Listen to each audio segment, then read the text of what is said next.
बिहार की आन बान और शान, पटना का महात्मा गांधी सेतु।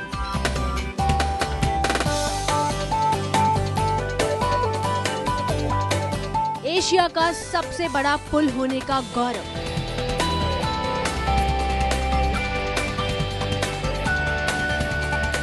देश में अकेला ऐसा पुल जो किसी एक नदी पर करीब 5.5 किलोमीटर की लंबाई पर बना हुआ है। पटना को उत्तर बिहार से जोड़ने का इकलौता जरिया।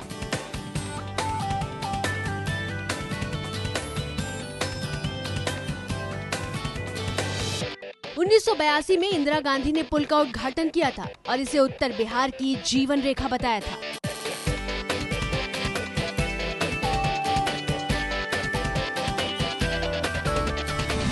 लेकिन ये जीवन रेखा धीरे धीरे मृत्यु रेखा में बदलने लगी।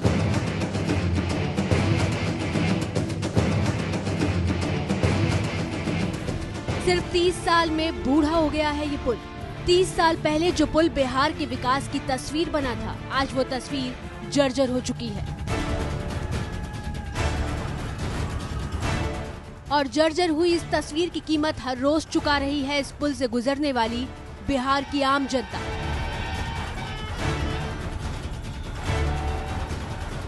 कि ये पुल जो है सो आदमी का, नॉर्थ बिहार का लाइफ लाइन नहीं है, ये डेड लाइन है। तो डॉक्टर ने कहा कि आप ज्यादा आधा घंटा पहले अगर लेकर के आते तो बहुत कुछ हम लोग बचा सकते थे।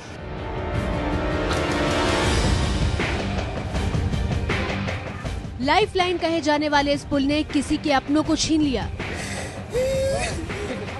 तो किसी की साल भर की मेहनत पर पानी फेर दिया। जाम के कारण हम वहाँ पर आधा घंटा लेट पहुँचे, जिसके कारण मेरा एग्जाम पूरा का पूरा खराब हो गया। और किसी की जिंदगी के सबसे खूबसूरत दिन को जिंदगी भर की टीस बना दिया। 1 बजे दिन में गए, चल दिए यहाँ से, पहुँचे वहाँ 5 बजे भोरवा में। इतना कष्ट हुआ मत कहिए। अभी तक ले रिलेशन खराब है, अभी तक संबंध अभी तक सुधार नहीं हुआ।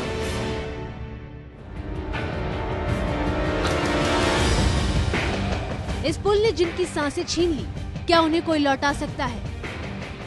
जिनके रिश्ते खराब कर दिए, क्या उसे कोई ठीक कर सकता है? जिनकी साल भर की मेहनत खराब हो गई, उनका वक्त कोई लौटा सकता है? ऐसे कई सवाल हैं, लेकिन इन सवालों का कोई जवाब नहीं है।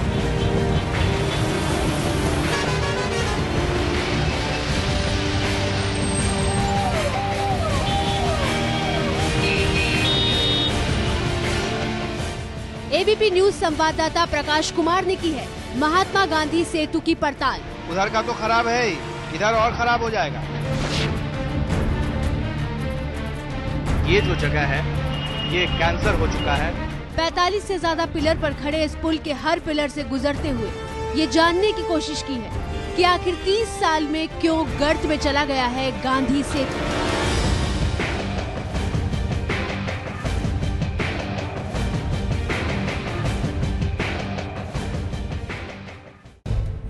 सामाजिक कार्यकर्ता अजीत कुमार भी गांधी सेतु के सताए हुए हैं। अजीत के मन में कुछ सवाल उठे और अपने सवालों के जवाब के लिए अजीत ने सूचना के अधिकार का दरवाजा खटखटाया। सूचना के अधिकार के तहत अजीत को जो जानकारियां मिली हैं, वो बेहद चौंकाने वाली हैं। देश के सबसे लंबे इस पुल को बनाने में कुल 87 करोड़ 21 लाख 83 हजार और 953 रुपए खर्च किए गए, जबकि इस पुल की मरम्मत पर साल 2012 तक 100 करोड़ से ज्यादा खर्च किए जा चुके हैं।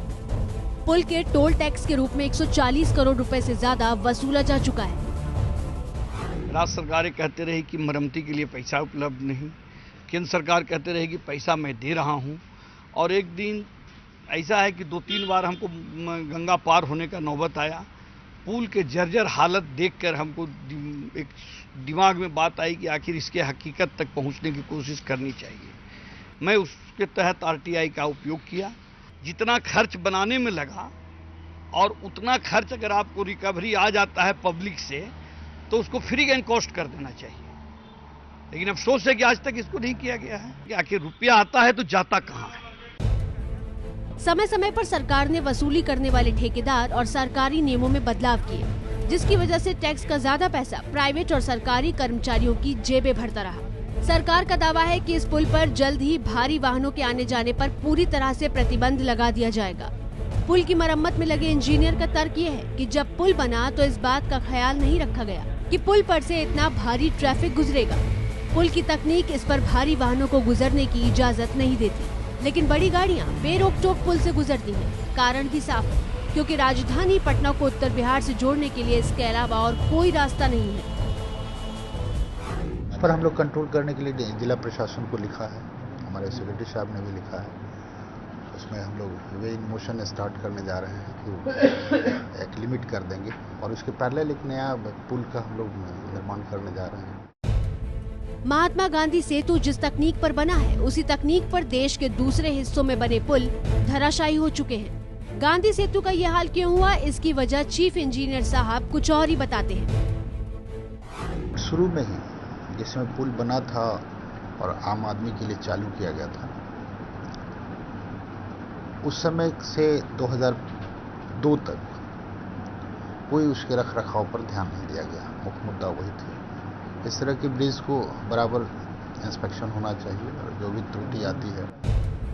महात्मा गांधी सेतु के पूरे रखरखाव का जिम्मा इन्हीं के पास है। ये चीफ इंजीनियर हैं, लेकिन जानकारी देने में नानुकुर करते हैं। साल 1982 में गांधी सेतु के निर्माण से लेकर साल 2002 तक किसी भी तरह की मरम्मत नहीं हुई और इसका सारा ठीकरा चीफ इंजीनियर साहब पहले के इंजीनियरों के माथे फोड़ रहे हैं। चीफ इंजीनियर के मुताबिक मरम्मत का काम जरूर चल रहा है, लेकिन अब पुल को ठीक करने की जिम्मेदारी NHAI यानी national highway authority of India को सौंप दी गई है। क्या NHAI को जिम्मेदारी मिलने के बाद गांधी सेतु की हालत में कोई सुधार होगा या फिर हालात जस के तस बने रहेंगे?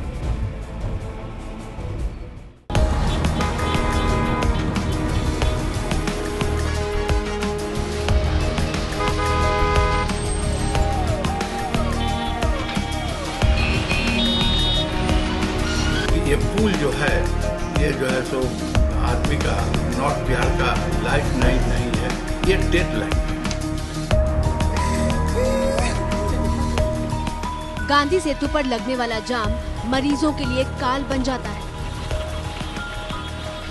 बीमार आदमी इलाज के इंतजार में रास्ते में ही दम तोड़ देता है, लेकिन घंटों जाम में फंसी एम्बुलेंस वक्त पर अस्पताल नहीं पहुंच पाती। वीरेंद्र नारायण सिंह के छोटे भाई की पत्नी बीमार थी। उन्हें एम्बुलेंस से अस्पताल ले जाया जा रहा था, लेकिन घंटों जाम में फंसे होने की वजह से वक्त पर इलाज नहीं मिल पाया और उनकी मौत हो गई। हम पुल को दोषी मानते हैं। जाम जो लगता है ना, ये जो है सो सबसे बड़ी समस्या है, लेकिन बहुत से मरीज लोगों का वो जो है सो रास्ते में मृत्यु, उसमें से हम भी एक विक्टिम हुए। डॉक्टर ने कहा कि आप ज्यादा आधा घंटा पहले अगर लेकर के आते तो बहुत कुछ हम लोग बचा सकते थे।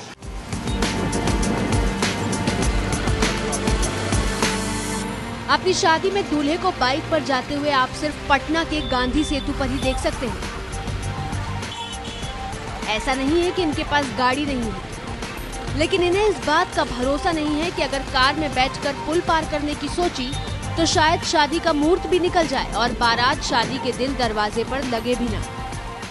पोजीशन ऐसा था पुल का कि बारात शादी अगर 10 जून को है तो दूल्हा पहुंचता है 11 जून को। शादी नेक्स्ट डे चली जाती है और इसी दौरान इस गलती को हम ना दोहराएं, इससे बचने के लिए मैंने अपना बाइक का व्यवस्था किया था पुल पे और मेरी गाड़ी वहां पटना से बुक करके पटना पुल उस पर खड़ी थी। पंकज ने तो होशियारी दिखाई, लेकिन बामेश्वर की तरकीब काम न आई। पुल पर जाम में ऐसे फंसे कि सुबह से दोपहर होने को आ गई, लेकिन पुल पार न कर सके। कोई फिक्स नहीं है, 2 घंटे जाम होगा, 4 घंटे जाम होगा, 6 घंटे जाम होगा। कभी कभी तो शादी में पता चलते हैं कि दूल्हे एक दिन के बाद पहुंच रहे हैं। तो शादी जिस दिन है तो उसी दिन दूल्हों को पहुंचना चाहिए, एक दिन बाद पहुंचने से कोई फायदा है नहीं। तो यही सोच करके कि कहीं हमें भी एक दिन के बाद न पहुंचना पड़े, हम सुबह ही निकल गए हैं। और यही देख रहे हैं आप कि यहाँ पे अभी 12 बज रहा है और अभी तक हम इसी जाम में फंसे हुए हैं। कई दूल्हे पटना के इस गांधी सेतु के सताए हुए हैं। रत्नेश कुमार की कहानी सुनकर तो आपकी आंखें भर आएंगी। रत्नेश जाम की स्थिति को जानते हुए दोपहर 1 बजे ही बारात लेकर निकले थे, लेकिन पहुंचे अगले दिन सुबह 5 बजे। तब तक शादी का मुहूर्त निकल गया था। 1 बजे दिन में गए, चल दिए यहाँ से, पहुँचे वहाँ 5 बजे भोरवा में। इतना कष्ट हुआ मत कहिए। न ढंग से स्वागत किया, न ढंग से दूरा लगा। हड़बड़ी में जैसे तैसे बियाह हुआ। अभी तक ले रिलेशन खराब है, अभी तक संबंध अभी तक सुधार नहीं हुआ है। गांधी सेतु ने संबंध खराब कर दिए, लेकिन कईयों का तो करियर ही दांव पर लग गया। यह हाजीपुर की रहने वाली पल्लवी है। पल्लवी ने जी तोड़ मेहनत करके एसबीआई क्लर्क परीक्षा की तैयारी की थी। परीक्षा का सेंटर पटना था। दोपहर 1 बजे से परीक्षा थी। पल्लवी को हाजीपुर से पटना जाना था। करीब 5.5 किलोमीटर लंबे पुल के एक तरफ हाजीपुर है और दूसरी तरफ पटना।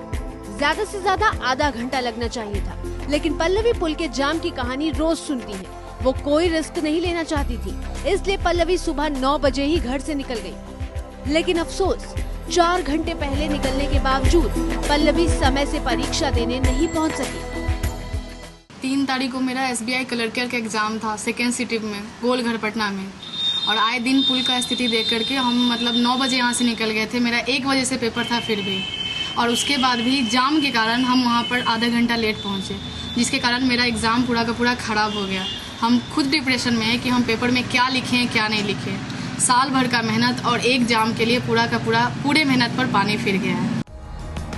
रत्नेश से लेकर पल्लवी और न जाने कितने लोग रोज गांधी सेतु के जाम की मार को झेल रहे हैं। किसी का छोटा नुकसान होता है तो किसी का इतना बड़ा कि जिंदगी भर उसकी भरपाई नहीं हो पाती। सवाल ये है कि गांधी सेतु को लेकर सालों से चल रहा मुश्किलों का ये सिलसिला आखिर कब रुकेगा?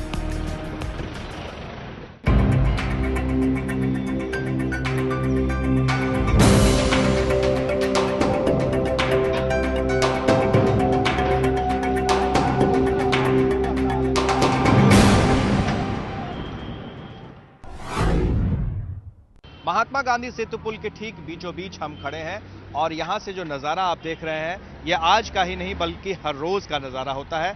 गर्मी में हाल तो और भी बुरा होता है। जो ख़ास तौर से बस के ऊपर लोग सफ़र करते हैं उनका हाल बहुत बुरा होता है, क्योंकि अमूमन ये जो जाम की स्थिति है रोज़ लगी रहती है। अगर बीच में कोई गाड़ी ख़राब हो जाए तब तो हाल और भी बुरा हो जाता है। लोग सफ़र करते हैं। महज ये 5 किलोमीटर की दूरी जो सबसे बड़ा पुल है उसे तय करने में कई बार 8 घंटे कम से कम लगते हैं। कई बार तो ऐसा देखा गया है कि लोगों ने 20 घंटे में इस पूरे सफर को तय किया है। कभी बिहार की धड़कन कहे जाने वाले इस पुल के कई हिस्से इतने जर्जर हैं कि उन पर चलते ही कलेजा मुंह को आता है। गंगा नदी पर 45 से ज्यादा पिलर पर खड़े इस पुल के कई पिलर का हाल बेहाल है। जनता रोज जाम से जूझती है। कारण अलग अलग होते हैं, लेकिन सबसे बड़ा कारण होता है गांधी सेतु पर 12 महीने चलने वाला मरम्मत का काम। गांधी सेतु का एक पिलर ठीक होता है तो दूसरे पर मरम्मत का काम शुरू हो जाता है। जिस पिलर पर मरम्मत का काम शुरू होता है वहां पर एक तरफ ट्रैफिक रोक दिया जाता है। मतलब एक ही लेन से लोग पटना से हाजीपुर और हाजीपुर से पटना का रास्ता तय करते हैं। एबीपी न्यूज संवाददाता ने 5.5 किलोमीटर लंबे इस पुल के खस्ताहाल पिलर का जायजा लिया। इतिहास के पन्ने में इंजीनियरिंग का बेहतर नमूना पेश करने वाला महात्मा गांधी सेतु पुल आखिर इतना खराब क्यों हो चला है? वक्त से पहले बूढ़ा क्यों हो चला है? इसकी मरम्मती पर जितने पैसे खर्च किए गए उससे तो एक अलग से पुल भी बनाया जा सकता था। आखिर कौन सी वजह है और कौन लोग हैं इसके लिए जिम्मेदार? हम तहकीकात करेंगे महात्मा गांधी सेतु पुल पर चलकर। सन 1982 में तत्कालीन प्रधानमंत्री इंदिरा गांधी ने बिहार को नायाब तोहफा दिया, और वो ऐसा तोहफा जिसकी कद्र बिहार के लोग नहीं कर पाए। जब हम महात्मा गांधी सेतु पुल से हाजीपुर तरफ से बढ़े तो पहला पाया जो हमें दिखा वो 4 और 5 नंबर के बीच का पाया था। इसे अगर आप देख लेंगे तो आपका कलेजा मुंह को आ जाएगा। ये जो जोड़ आप देख रहे हैं जिसे स्पैन भी कहा जाता है, उस जोड़ के पास इतना बड़ा खाई है, इतनी दूरी है, करीब 2 फीट से भी ज्यादा दूरी है इस स्पैन के बीच में। यानी कि इस पुल की स्थिति जब इसे बनाया गया था तब और अभी में जमीन आसमान का अंतर है। आपको ऊपर से नीचे जमीन भी दिख रही है और साथ ही ये टूटा हुआ स्पैन भी दिख रहा है। गांधी सेतु पुल जो कभी बिहार की शान हुआ करता था, आज उसी पुल के कई हिस्से बेहद खतरनाक स्थिति में हैं। कई पिलर ऐसे हैं जिन पर मरम्मत का काम चल रहा है और कई ऐसे जिन्हें तुरंत मरम्मत की जरूरत है। पाया नंबर 8 और 9 से हम आगे बढ़े इस रेलिंग के किनारे किनारे, लेकिन ये क्या, ये रेलिंग तो टूटी हुई है और बहुत लंबे जगह तक, और उससे सावधान करने का ये जरिया देखिए, ये सरकार की लापरवाही, कोताही। ये पूरा टूटा हुआ है। करीब 2 महीने हो गए, एक ट्रक इससे गिर पड़ा था, उसके बाद अभी तक ना ही यहाँ पर कोई सावधानी के लिए रखे गए हैं नोटिस या फिर इसे मरम्मत किया गया है, यूं ही पड़ा हुआ है। अब हम आपको वो हिस्सा दिखाते हैं जो गांधी सेतु पुल का कैंसर हो गया है, यानी लाइलाज बीमारी हो गई है।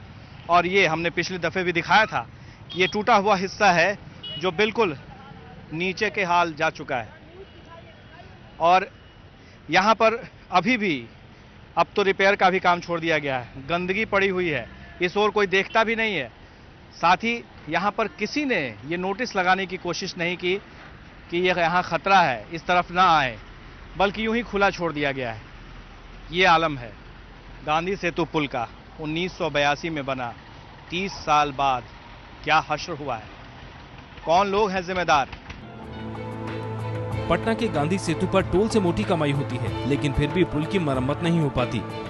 पुल की जर्जर हालत के लिए राज्य सरकार मदद न देने के लिए केंद्र सरकार को कोसती है और केंद्र राज्य सरकार को। 1982 में बनकर तैयार हुआ ये पुल 9 साल बाद ही मरम्मत मांगने लगा था। शायद एक दूसरे पर जिम्मेदारी थोपने की वजह से पुल की हालत दिन ब दिन बद से बदतर होती चली गई। लोगों को मुश्किल से निजात दिलाने के लिए एक नया तरीका निकाला है नीतीश सरकार ने। तरीका ये, किसी पुल के समानांतर एक दूसरा पुल तैयार किया जाए, इतना ही बड़ा और इससे ज्यादा भव्य। ये पुल करीब 6 साल में बनकर तैयार होगा और इसका बजट 2000 करोड़ रखा गया है। ये तो 6 साल बाद की बात है, जब नया पुल बनेगा तब बनेगा। लेकिन तब तक पटना के इस गांधी सेतु का क्या होगा? क्या यूं ही बदस्तूर जाम लगता रहेगा? बदस्तूर मरम्मत का काम जारी रहेगा और जनता सरकार और अपनी किस्मत को कोसती रहेगी?